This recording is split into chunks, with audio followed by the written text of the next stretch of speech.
What is up, everybody? Welcome to DFS by the numbers. These are my Draftkings MMA picks for UFC Saudi Arabia. We have Israel Adesanya going against Nasruddin Imavov. And yeah, fun card, fun slate from a DraftKings perspective. We got fights kicking off very early on Saturday morning. And we have a smaller slate here. So we were supposed to originally have like 13 or 14 fights. We are currently at 11 fights, which is fine. I think it's a very good card from a DraftKings perspective, and like I say, really good fights all around. So looking forward to it, looking forward to breaking it all down for you guys from that DraftKings perspective. Before we get into, if you guys could like the video, subscribe to the channel, leave me a comment, let me know what you guys are liking from a DraftKings perspective this week, and also check out dfsbythenumbers.com. That's where you'll find all my other content, a ton of content on the website. You'll get my fighter stats, the stats you see on the Friday show, the targets, the projections, ownership projections, the rankings, the prize picks article, the lineup optimizer, prize picks plays, and much, much more. Check it all out at dfsbythenumbers.com.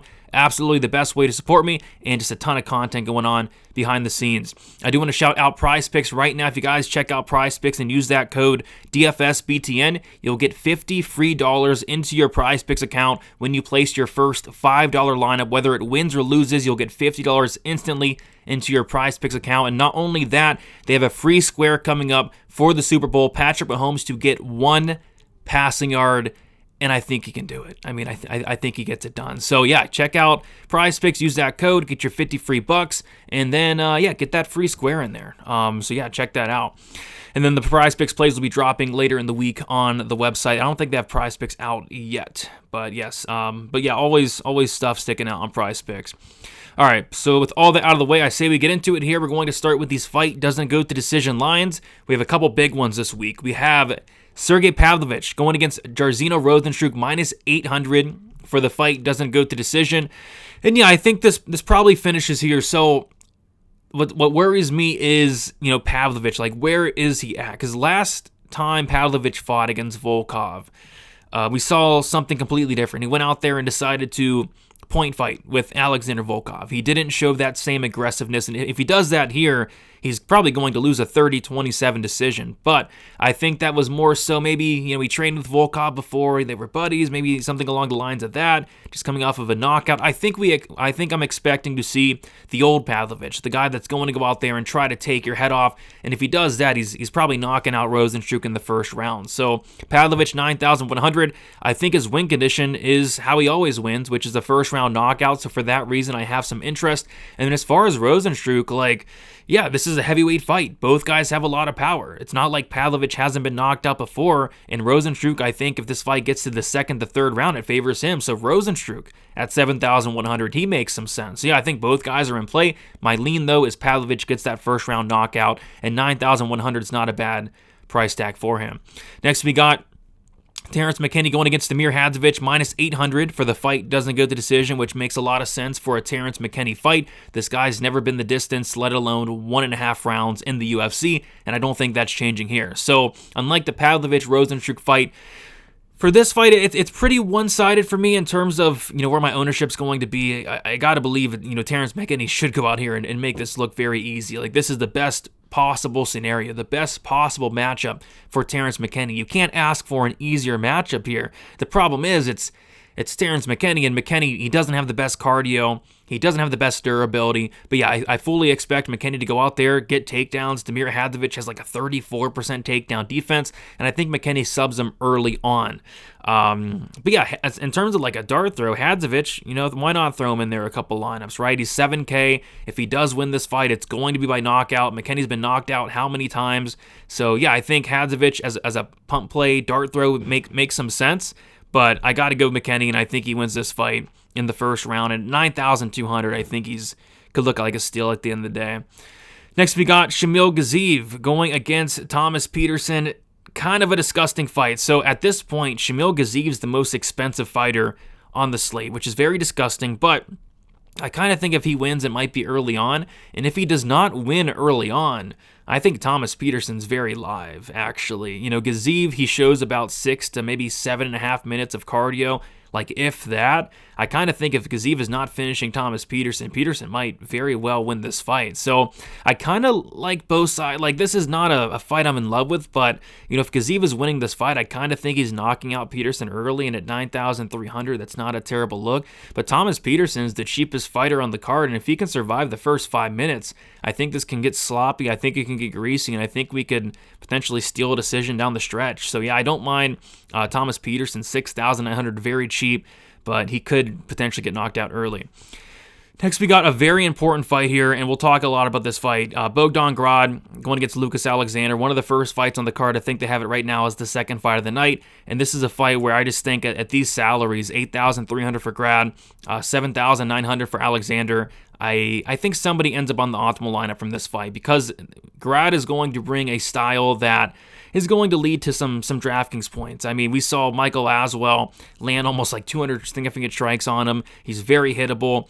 He's willing to eat like 5 to give 3. I mean, Bogdan Grad's going to bring a fight. He's going to bring a war. So I think a finish here could very well be in play, and I think the winner of this fight is going to score very well, whether it's Grad getting a finish. Alexander's been finishing all of his losses, or maybe even Alexander can touch the chin of Bogdan Grad, who's very hittable in his own right. So yeah, I think it's a very underrated fight, especially from a DraftKings perspective, and I'm going to be very heavily exposed to Grad Alexander. Let's move on to the core plays. Number one core play for me is Terrence McKinney. He should win this fight. I mean, Hadzovic, he's on a 2.5-year layoff. He's 38 years old. He has no takedown defense. He has no ground game. McKinney has the most clear path to victory I've ever seen. Is he going to take it? I would hope so. And if he does take it, I think it's a takedown. I think it's some ground and pound, and I think it's a sub in the first round. I think Terrence McKinney should go out there and smash. There are some concerns with McKinney, as always, but this feels like a matchup where it's a get-right spot and it's a smash spot. So we'll see, but I like McKinney quite a bit. Mike Davis, 8,400. I like Mike Davis this week. I think he, just like McKinney, has a clear path here. Fares Ziam, decent striker, low volume. Mike Davis is going to be the higher volume striker, a little bit more power than Zion. But yeah, I do think the striking is going to be close, competitive.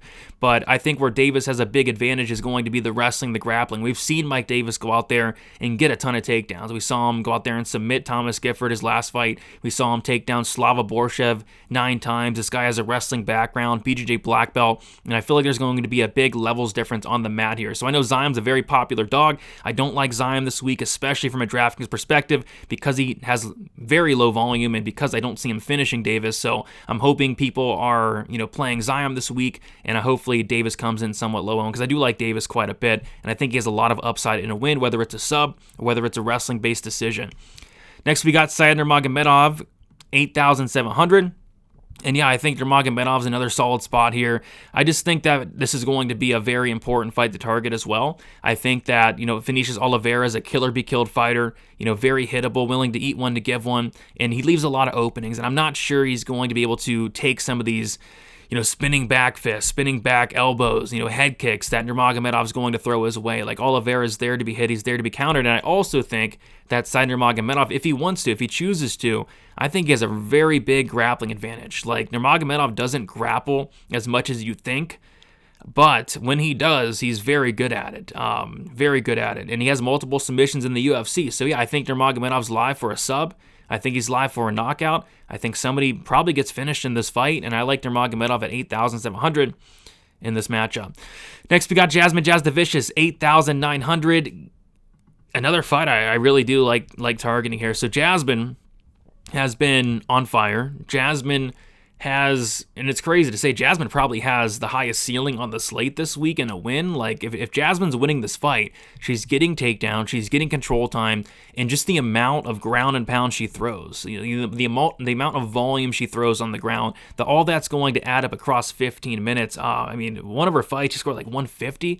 I think it might have been against Priscilla. She scored a ton against Ariana Lipsky as well. And yeah, she could do that here. But Mara Bueno Silva is going to accept bottom position, and we could see Jasmine go out there and just rain down the ground and pound across 15 minutes, maybe even getting a late finish here as well. So she is in danger of getting subbed. I'm fully aware of that. But if Jasmine wins this fight, I truly believe she could be the biggest scorer on the entire card, which is crazy. But, with the amount of, strikes and how active she is, she has like 150 point upside, no joke. So love me some Jasmine Jasudavicius, and love that fight in general. I think a finish is actually live there as well.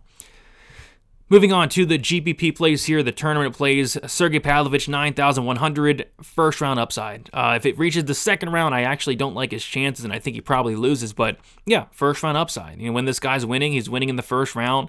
If there's anybody that's going to have 60-second upside bonus, it's probably Pavlovich. So yeah, 9,100, you're not laying a ton. Yeah, I don't mind Pavlovich there for that first round knockout potential. Next, we got Muhammad Naimov, 9,000. Don't mind Naimov here. I think it's a fight where he should go out there and win. I think it's a very winnable fight going against Con Offley, who I'm not that impressed with, who I'm not even convinced is UFC caliber. We saw Offley go out there and get knocked out brutally in his last fight against Marion Santos. And I can kind of see the same thing here. I think Naimov, he hits like a truck. He's going to go out there, look for the finish. I think a knockout is certainly in play for Muhammad Naimov, and at 9,000, I don't mind it. Israel Adesanya, 8,600. So I don't typically love, playing Adesanya on DraftKings. He's just low volume. We don't see a ton of finishes. I think he has maybe 2 finishes in his last 8 wins. It's not a ton, and I think this fight probably goes to decision as well. So I don't love Adesanya here, but at the end of the day, this is only an 11-fight slate. He has 5 rounds to work with, and I do think that volume can add up. But I could very well see myself getting away from Adesanya a little bit this week, depending on ownership. If he's going to be high owned, I could see a scenario where Adesanya wins this fight. It's competitive, but no takedowns, no finish, maybe 100 significant strikes. Is that going to be enough on this slate? I'm not sure. So don't love it, but yeah, Adesanya is in play just due to the 5-round nature of the fight.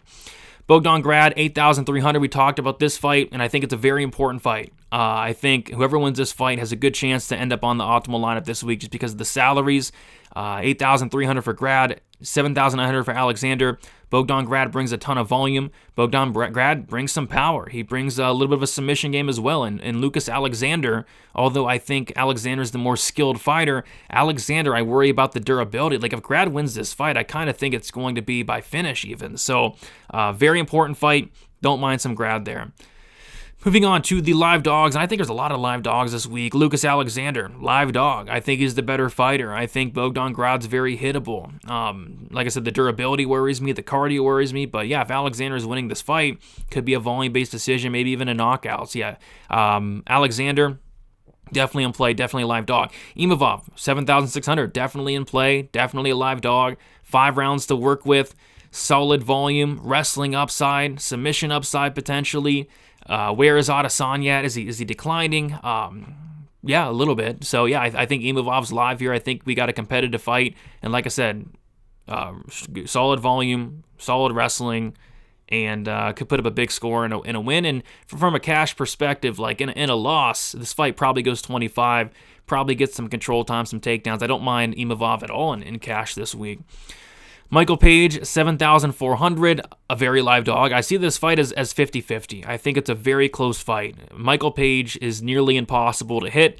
Shara Magomedov is very, very easy to hit. 42% strike and defense from Magomedov. So although Magomedov, in theory, is higher volume, in theory has more tools with the kicks, I think he's going to have a tough time finding Michael Page. The only reason I'm not going to go crazy on Page here, and I think you could even fade this fight, is because I just think it's going to be boring in a sense that there's not going to be a ton of volume landed either way, I don't think, because Michael Page is not a high-volume striker by any means, and he's so defensively sound, he's so hard to hit, he's so evasive that I don't really see Shara landing that much either. So this could be a fight that you could fade, but in terms of a live dog that's live to win the fight, I think Page is very live to win this fight. I think it's a very close fight.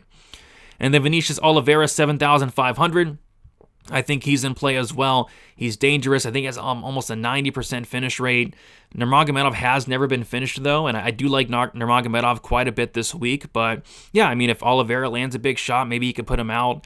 So, yeah, don't mind Oliveira just due to the fact that he's cheap, he's dangerous, and we'll see. And then other dogs I was looking at, we talked about Rosenstruck, I think is a little bit live. Even like Hadzovic as a dart throw. Mario Bueno Silva is live for a submission. See, there are some dogs this week that do stick out, but these would be my favorite 4, I'd say. Moving on to the pump plays. Yeah, like I said, we have Hadzovic, pump play, worth a couple sprinkles if you're doing multiple lineups. Peterson, I think, is worth a pump play if you're doing multiple lineups, just because if he survives the first round, this fight's going to look a lot closer than these salaries, than these lines indicate. Like, if this reaches the second round, you're going to be very happy with Peterson at 6,900, I think, because I think if it reaches the second round and he's not unconscious, like this could be a very close and competitive fight, and he can even win the fight. He has some takedown upside as well.